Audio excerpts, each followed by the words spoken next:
What is up, guys? Rooster here again, and excuse the bad lighting of just the lamp behind the computer, but I am going to talk about the nootropic drug called Semax today. It was developed in Russia in the early 1980s, and when they first started developing it, it was actually more meant to be something that helps the treatment of brain damage after a stroke. But as they researched it and dug deeper into it, they realized there's actually a huge potential as a cognitive enhancer. And it is one of the few drugs out there today that are prescribed mainly for that reason. It does, however, still do a great job of helping people recover from a stroke, and just a lot of different people who have any type of memory problems, like with Alzheimer's, and I think also optic nerve diseases, and just a bunch of different things that helps your cognitive process. So despite being extensively studied in Russia and even on their list of vital and essential drugs, it's not been approved or even evaluated yet by the FDA. So it is rather unknown and unfortunately illegal to buy and possess. But I believe, at least in terms of the unknown part, it should change pretty soon. So it's estimated to be around 1,000 times more powerful than paracetam. That doesn't really say much to me, since I don't think paracetam did anything at all. But assuming it's not a placebo effect for others, even if it works a bit, 1,000 times better, if that estimation is true, does certainly say a lot. And I've been researching or looking up a lot of people's experience with it, especially in the nootropic subreddit, and it's slowly becoming increasingly more popular. But the people who are sharing their experiences, it is quite positive. A lot of people are saying it is the most potent and effective nootropic out there.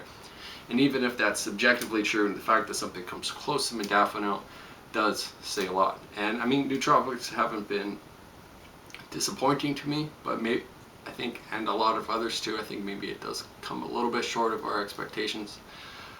I mean, usually the best option for a lot of people is to go with stacks, but that can be a little bit overwhelming. You don't know which stack to go for, since there's different uses or there's different effects, and also some nootropics end up affecting people differently than others, and some just don't work for other people, so all that can be a little bit confusing. But Semax is unfortunately quite expensive until more recently, which I'll get into in a second. It's around $150 to $200 per bottle, like little 10 milliliter bottle, which ends up lasting you a month tops, usually like a little bit over a week.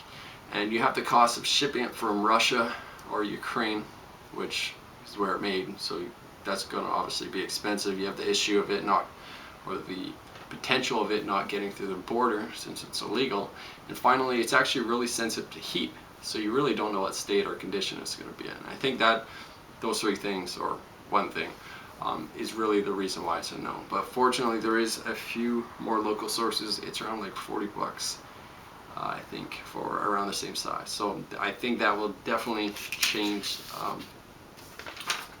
the popularity of it pretty soon. But it's a nasal drop or a nasal spray, which I know some people don't like, because it maybe somebody in their house will confuse it for something that can help their congestion. But it's usually a couple drops or like a spray. And I know it can be easy to take too much, especially with a couple drops. But hopefully most people end up realizing exactly how much they need. But in terms of the effects, I find anything that kind of gets you into what you're doing. If I'm studying whatever, and I'm enjoying it, well, then I'm going to remember it a bit better. I'm going to have better recall, and it's that sort of thing. And just better concentration, logical reasoning, communication, and all that type of stuff. But that is about it. Obviously, I'm not endorsing it or anything like that, but if you guys have any experience with it, shoot me a comment below. And yeah, it is pretty promising. I think it is, as I said, will be a lot more popular pretty soon, within the next year or so. I don't think it'll ever be on modafinil's level of popularity, since that has a movie that people link to it. But yeah, again, shoot me a comment below if you have any questions, or email me at glowbrewster@gmail. Oops, drop in the pen at gmail.com. Peace.